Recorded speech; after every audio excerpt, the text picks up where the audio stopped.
Bonjour, bienvenue sur Comment fait-on, je suis heureux de vous retrouver pour une nouvelle recette. Aujourd'hui, nous allons réaliser ensemble une poêlée d'hiver à base de pommes de terre, reblochon, lardons, bière et puis évidemment des oignons. Alors, ne vous fiez pas aux apparences, hein, c'est un petit peu comme le bœuf bourguignon, c'est pas très joli en présentation à regarder, mais alors par contre, au niveau du goût, c'est une véritable tuerie, c'est vraiment super bon. Je vous conseille de le faire au moins une fois pour tester et puis vous m'en direz des nouvelles. Donc justement, juste après, je vous donne les ingrédients dont vous aurez besoin. Et puis après, c'est parti pour cette délicieuse recette. Allez, vous me suivez? Alors, les ingrédients pour une poêlée d'hiver: pommes de terre, lardons, oignons, reblochon et puis quelques petits ingrédients qui restent pour deux personnes.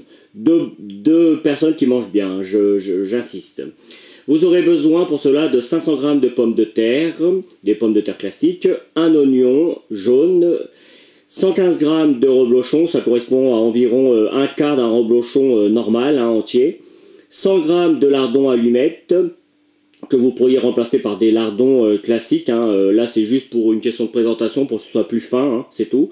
10 centilitres, soit 100 ml de crème liquide épaisse, ou vous pourriez mettre 10 centilitres de crème fraîche, ça marchera aussi. 250 ml, soit 25 centilitres de bière brune. Alors ça, c'est ma petite touche personnelle, mais vous pourriez très bien le remplacer par du vin blanc. Ça marche aussi très bien. Et puis pour compléter, si vous avez encore besoin d'un peu de liquide pour la cuisson, vous pouvez compléter avec de l'eau et ça ira très bien. Vous aurez besoin également d'une poignée d'emmental râpé, du thym, du romarin, du basilic. Ça, c'est des herbes séchées que l'on trouve partout dans le commerce, mais vous pourriez mettre des herbes fraîches si vous en avez, hein, c'est encore meilleur. Du sel, du poivre. Sachez que le temps de préparation, j'ai mis 20 minutes hein, pour ceux qui n'ont pas trop l'habitude, mais franchement, en 10 bonnes minutes, tout peut être préparé, hein, c'est assez rapide à faire. Et le temps de cuisson, par contre, c'est environ 30 minutes et il faut... comment dire, il faut rester devant parce que il faut mélanger régulièrement.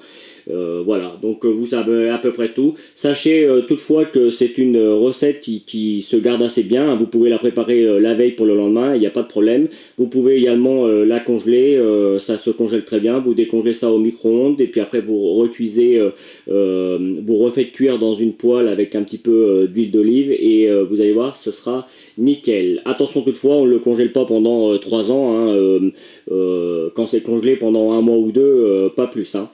Donc voilà, vous savez tout maintenant sur la façon de faire et la conservation.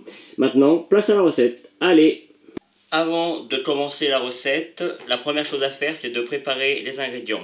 Alors, j'ai commencé à découper les pommes de terre, vous voyez, il faut qu'elles soient en rondelles et je dirais de l'épaisseur d'une pomme quand vous faites une tarte aux pommes, quelques millimètres, 2-3 millimètres, hein, pas plus. Sinon, ça va avoir du mal à cuire. Alors, je vous en ai gardé une, histoire de vous montrer comment faire. Simplement, on l'épluche, hein, on la lave, bien entendu. On attend qu'elle s'essore un petit peu. Et puis, vous voyez, on vient juste faire des tranches. Pas trop fines non plus, parce que si vous les faites trop fines, elles risquent de casser et de se transformer en purée. Alors déjà, je vous le cache pas, avec la cuisson, ça a toujours tendance à se défaire un petit peu, hein, ce qui est normal avec la pomme de terre. Mais plus vous les faites fines, voilà, j'y ai arrivé, et plus ce côté un petit peu bric-à-brac va arriver. En revanche, si vous les faites trop épais, imaginez que vous faites des tranches comme ça, là c'est l'inverse qui va se produire, c'est qu'elles vont rester bien comme il faut, elles vont rester bien comme ça, mais par contre elles ne seront pas cuites, donc c'est pas le but. Donc on vient faire la moitié des deux. Et voilà, on met ça de côté quelques instants. Après, il faut découper le reblochon. Alors, le reblochon, la peau, on l'enlève. Pour être très honnête, moi je l'ai toujours enlevé. Alors si vous travaillez au niveau du reblochon, enfin si vous utilisez la peau du reblochon, n'hésitez pas à me le dire. Parce que ça se trouve, je perds des choses importantes. Mais de toute façon, là, il faut que notre préparation fonde parfaitement. Donc, sur le coup, c'est mieux d'enlever beaucoup de peau. Enfin, le plus qu'on peut. Alors, je ne vais pas faire toute la vidéo sur comment enlever la peau, hein, vous avez compris. Hop, je vais juste défaire le... On essaye quand même, quand on enlève la peau, de ne pas enlever trop de fromage.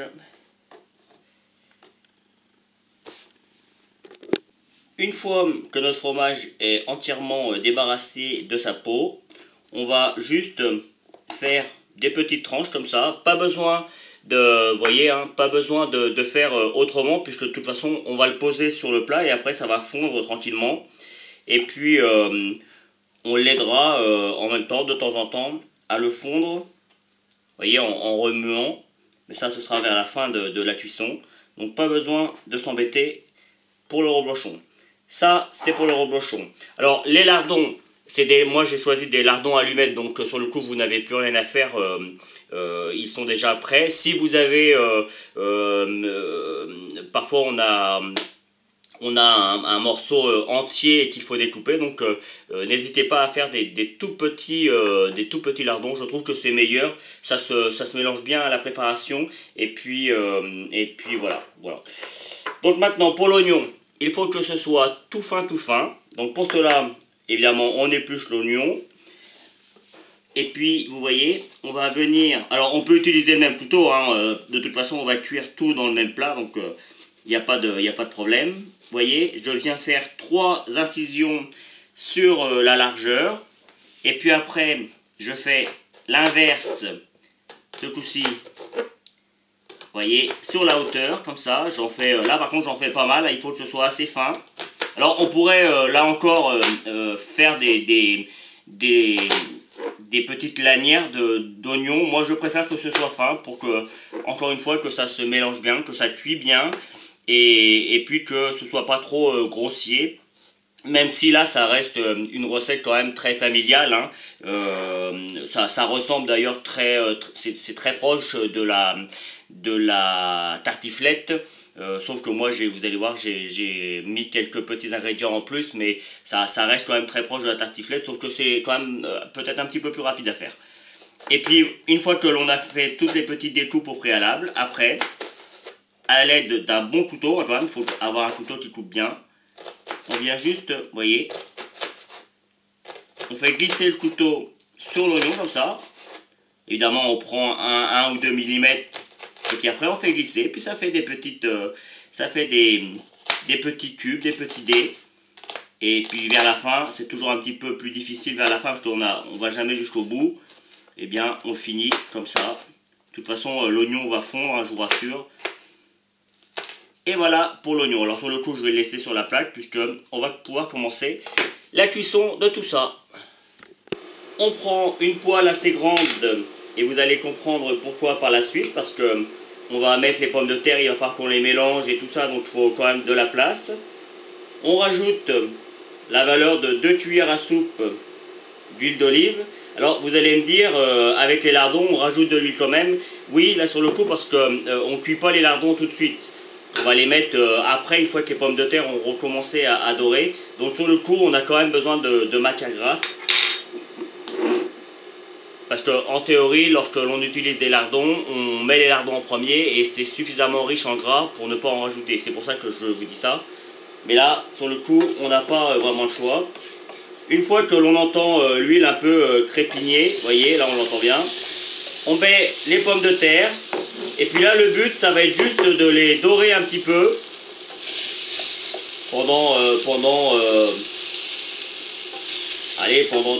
3-4 minutes. On n'hésite pas à les mélanger. Et il faut qu'elles soient un petit peu dorées. Allez, c'est parti. Quand les premières pommes de terre commencent à prendre un petit peu de couleur, comme ici, hein, vous voyez, elles commencent à être un petit peu dorées, c'est le moment que je vais choisir pour ajouter l'oignon. Alors, celui que j'avais déjà découpé et celui que j'ai découpé avec vous. C'est qu'un seul et même oignon, hein, c'est un gros oignon.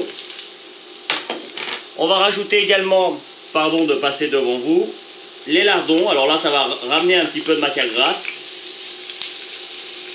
Et c'est reparti pour 5 minutes de cuisson.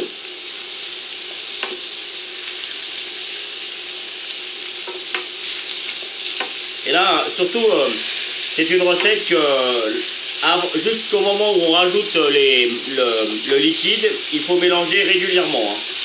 Sinon, ça va accrocher. Donc, on reste devant sa poêle et on mélange. voyez, ça va vite, hein, les oignons et les lardons, ça va très vite. Hein. On entend bien ce petit son. Ça fait facilement 5 petites minutes que ça cuit, hein, vous voyez, ça a commencé à réduire un petit peu au niveau des oignons.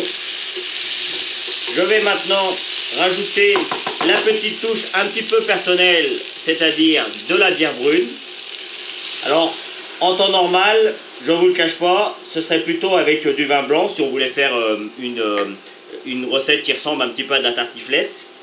Mais moi, j'ai voulu changer un petit peu ça et apporter le côté un petit peu amer de la bière pour aller avec le côté un petit peu crémeux du fromage. Donc après, franchement, si vous n'aimez pas la bière, au lieu de mettre de la bière, mettez du vin blanc, hein, ça marchera très bien. Mais c'est bien de casser un petit peu les codes. En cuisine, c'est bien de respecter les recettes traditionnelles parce qu'on en a besoin et la majorité du temps, voire presque tout le temps, les recettes traditionnelles françaises sont très très bonnes. Mais de temps en temps, c'est bien de les faire avancer un petit peu, de les varier. En fait, de faire les recettes avec les ingrédients que l'on aime. Attention toutefois à ne pas mettre trop d'ingrédients. Hein. Donc, maintenant, on va rajouter un petit peu de romarin. Hop. Histoire de donner un petit peu de goût. Un petit peu de thym. Alors, si vous en avez du frais, prenez du frais. Hein. Mais bon, les herbes séchées, sur le coup, ça marche bien. Et puis, je vais mettre également un petit peu de basilic séché. Hop. Une petite pincée de chaque, histoire de donner un petit peu de couleur aussi. Évidemment, on n'oublie pas le sel. Attention toutefois avec le sel, parce que le fromage est déjà très salé. Donc, on peut se permettre avec le... Et puis les lardons également. Donc, on peut se permettre avec le sel de ne pas en mettre de trop. Et puis, évidemment, on va rajouter du poivre. Tout ça, après, vous pouvez rectifier l'assaisonnement hein, à la fin. Voilà. Donc là, ça fait déjà 3-4 minutes que ça mijote. On peut encore laisser mijoter une quinzaine de minutes, le temps que la bière réduise bien comme il faut. Rappelez-vous, hein, quand vous mettez de l'alcool à réduire comme ça, il va vous rester le parfum, mais tout l'alcool, lui, va s'évaporer, va brûler. Donc, vous pouvez donner ça à vos enfants sans aucun problème. Hein. Voilà, ça c'était la petite chose. Donc il ne nous restera plus qu'à rajouter la crème et puis notre fromage. Là, on voit bien et on entend bien, les pommes de terre sont parfaitement nappées. Et par contre, on n'a plus de jus. Donc là, c'est le moment de rajouter la crème. Alors, comme je le disais, hein, je ne l'ai pas précisé, mais évidemment... Ça paraît logique, il faut mélanger régulièrement la préparation. Alors ça, c'est de la crème semi-épaisse. On pourrait mettre une crème entière, hein, classique, hein, vous savez, celle qu'on utilise pour faire la crème chantilly, ou de la crème fraîche classique. Pour ce genre de recette, les trois marchent. Après, j'ai jamais dit que c'était une recette light, hein. C'est vraiment une recette d'hiver. C'est d'ailleurs pour ça que je vais l'appeler une poêlée d'hiver. Et puis pour finir, on rajoute une bonne poignée d'emmental râpé. Et puis notre reblochon que l'on va mettre un petit peu partout pour qu'il fonde plus facilement. Vous voyez, hein, c'est vraiment tout simple à faire. Hein. Alors ça prend un petit peu de temps pour la cuisson, mais franchement ça vaut le coup parce que j'y ai déjà goûté, pour être honnête, hein, sans le fromage, juste pour voir si l'assaisonnement était bon, et je peux vous dire que c'est vraiment très très bon. Alors là maintenant c'est parti pour 4-5 minutes, le temps que le fromage s'enrobe bien, fonde bien et s'enrobe bien autour des pommes de terre et puis des lardons. Et puis la recette sera terminée. Alors Moi, j'aime bien les pommes de terre quand elles sont encore un petit peu croquantes, un petit peu fondantes. Si vous aimez plutôt les pommes de terre qui, une fois dans la bouche, fondent complètement, dans ce cas-là, mettez un tout petit peu plus de liquide. Voir si vous voulez mettre uniquement l'eau que j'ai mis. Dans ce cas-là, mettez, enfin la bière que j'ai mis. Dans ce cas-là, rajoutez un petit peu d'eau au lieu de la bière. Mais, et faites une cuisson un petit peu longue des pommes de terre, hein, tout simplement. Après, je vous l'ai dit, la cuisine, il y a une recette de base. Et une fois que l'on connaît bien la recette de base, et bien après, on s'adapte. Alors évidemment, c'est sûr que question présentation, on n'aura pas, ça ressemblera pas à un repas, comment dire, de chef étoilé, hein, ça c'est sûr. Mais question goût, je peux vous garantir que il y en a beaucoup qui vont tomber de leur chaise. Évidemment, après, il faut aimer le fromage, il faut aimer le reblochon. Voilà, vous voyez, on a quelque chose qui fond parfaitement, là, doucement. Alors, pour finir, on peut faire une cuisson douce, hein. Pas besoin d'être rapide, c'est juste pour fondre les pommes de terre, elles sont déjà cuites. Donc, les lardons aussi, donc pas besoin d'aller rapidement. Là, le tout, c'est de vraiment bien envelopper le fromage avec la sauce qui reste encore un petit peu. Vous voyez, que tout se mélange parfaitement. Le fait d'avoir mis une bière brune sur le coup, on a quelque chose d'un petit peu brun. Je trouve que c'est pas mal. Bon, ça, après, c'est mon avis personnel, hein. Eh bien, écoutez, je pense que pour moi, là, c'est parfait. Si vous étiez chez vous, il n'y aurait plus qu'à mettre ça sur la table et à déguster. Moi, je vais faire une petite présentation, mais franchement, vous allez voir, ça va vraiment être tout simple. Voilà, on va terminer sur cette petite image. Alors, je vous l'avais dit, hein, la présentation, elle est très simple. De toute façon, avec ce genre de recette, on ne peut pas faire de présentation plus perfectionnée parce que ça a tendance à retomber. Donc, pas question de mettre ça dans des moules ou quoi que ce soit. Ça aurait du mal à tenir. Mais là, déjà, c'est joli. Moi, je trouve, j'ai rajouté quelques petites herbes et puis un petit peu de persil dessus pour donner un petit peu de couleur à tout ça. Mais moi, j'ai qu'une envie, c'est de le déguster. Donc voilà, j'espère que vous ferez comme moi, que vous serez intéressé par ce genre de recette. Voilà, j'espère que justement cette nouvelle recette vous aura plu. En tout cas, moi j'ai pris beaucoup de plaisir à la réaliser. Juste après, vous retrouverez les liens, celui qui va vous permettre de vous abonner, si vous ne l'avez pas encore fait, celui qui va vous permettre d'aller sur mon site www.commentfaiton.com où décidément, je vais arriver, où vous retrouverez toutes mes recettes. Et puis, évidemment, je vous donnerai deux autres recettes à base de fromage fondu. Voilà, à bientôt sur Comment fait-on. Vous pouvez vous abonner maintenant, soit ici, dans le coin. Allez sur mon site internet où vous retrouverez toutes mes recettes et puis consultez les deux vidéos qu'il y a ici qui correspondent à des vidéos que soit je vous ai données dans la recette, soit qui correspondent à la recette en question. A bientôt sur Comment fait-on.